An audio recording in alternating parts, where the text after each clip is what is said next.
তৃণমূলকে শেষ করা অত সহজ নয়।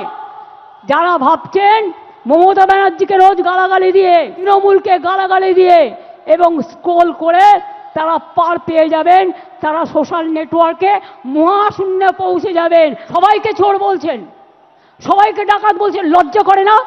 এত বড় সাহস! বাংলায় থাকবে আর আমার পোস্টার ছিঁড়বে। আমরা ধরে ফেলেছি।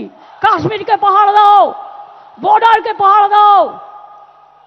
অনুপ্রবেশকারী তো তোমরা ঢোকাও, ওটা তো আমাদের হাতে নেই। ইডি আর সিবিআই পাঠিয়ে সবাইকে ধরবে আর সবাইকে জেলে পাঠাবে। চ্যালেঞ্জ রইল, 2026-এ জিতবেন তো? আরে জোরে বলুন।